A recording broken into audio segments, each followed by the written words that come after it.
근데 어제로 사실상 뭐 시효가 만료됐다라고 보여지는데 장해찬 후보 같은 경우는 끝까지 이제 네, 완주. 단일화를 안 했잖아요. 네. 근데 이렇게 한번 상상을 해보면 99개가 된 거야. 근데 99개가 됐는데 거기서 민주당이 거기서 민주당이 됐어. 네. 그러면 장해찬은 다시 정치 못해.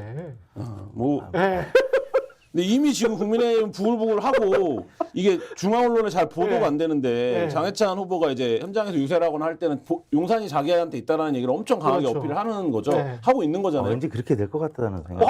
아니 진짜 그렇게 될 수도 있는 거예요. 지금 그렇죠. 숫자상은 그래. 하필이면 99. 99가 됐는데 장해찬이 졌어. 국민의힘도 졌어. 최문호 되는 겁니까? 네. 최문호? 최문호? 그렇죠.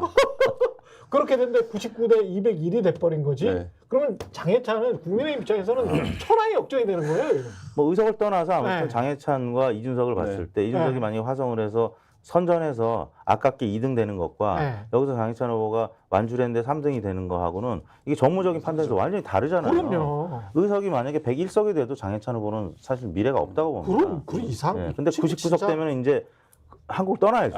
만약에 국민의힘에서 저는요 네. 국민의힘 지지층에서 국민의힘 지지를 떨었다라고 하면 우리 사무실에 막 쳐들어와서 유튜브 찍는 할아버지들 옛날에 되게 많았었어요. 네. 장해찬 후보가 어떻게 그 동네를 걸어 다닐 수 있겠습니까? 만약에 그렇죠. 99석 되는데 거기 민주당 후보가 되면. 그것도 있어요. 그러니까 예를 들면 만약에 그 정도의 참패를 당하면 누군가 미워할 수 있는 사람이 있어야 돼요. 예를 들면 뭐 희생양이나 뭐또 스케이프보트. 네, 그게 있어야 되는데 그게 네. 민주당이 과거에 패했을 때도 있었습니다. 그러니까 그 정도의 참패를 당하면 장해찬 후보뿐만 아니라 뭐 어쨌든 그쪽 지지층 입장에서는 이 화난 마음을 꼭 보낼 사람이 있어야 되기 때문에 뭐 그런 상황이 펼쳐질 수 99석이면 그럴 수 있겠네요.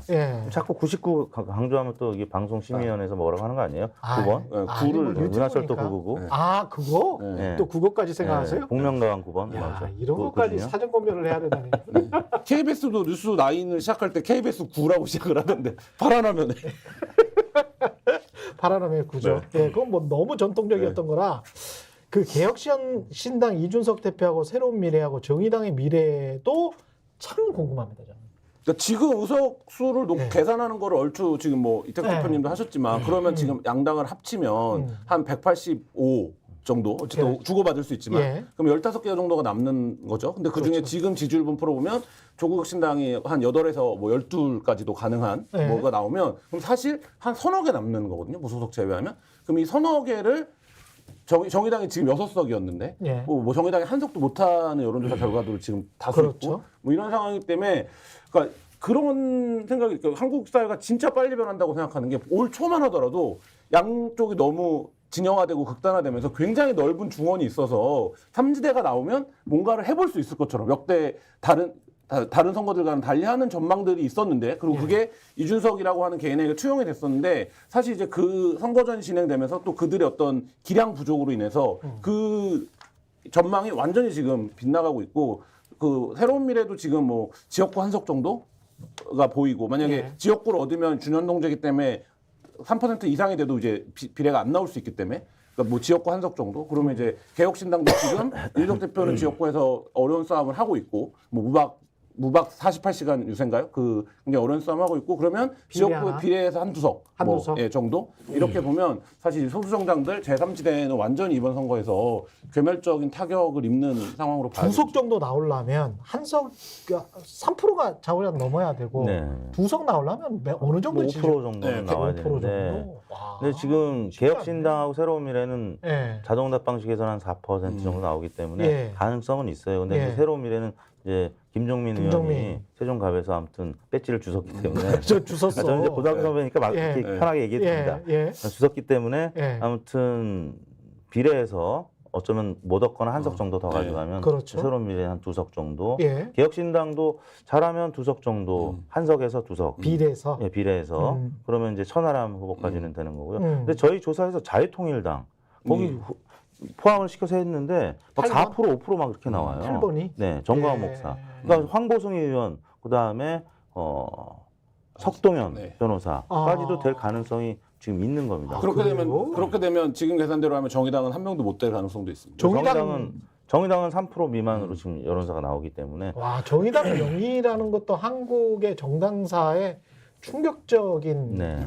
그렇죠. 예. 충격적인 어떤 결과가 되는 거고 예. 지금 새로운 미래나 개혁신당도 사실 그거보다는 좀 더 떨어질 수 있습니다. 왜냐하면 자동응답 방식에서 보기를 한 뭐 10번, 12번 정도까지 할애해서 하는데 실제 예. 투표용지는 굉장히 길잖아요. 그렇기 때문에 그거보다 선택지가 많아진 투표에서는 좀 떨어질 가능성이 있어서 예. 좀 보수적으로 본다면 한석 정도씩. 예. 그러면 새로운 미래는 어떻게 보면 김종민 의원만 당선될 가능성도 있는 거고 그러네. 정의당은 굉장히 지금 어려운 상황인 건 분명히 봅니다. 나머지 한 40개에서 42개 정도를 누가 가져갑니까? 어떤 비율로 가져갈까요? 조국혁신당, 그다음에 국민의 미래, 더불어민주연합이죠. 이렇게 네. 세 당이 3등분을 할까요? 어떻게 보십니까?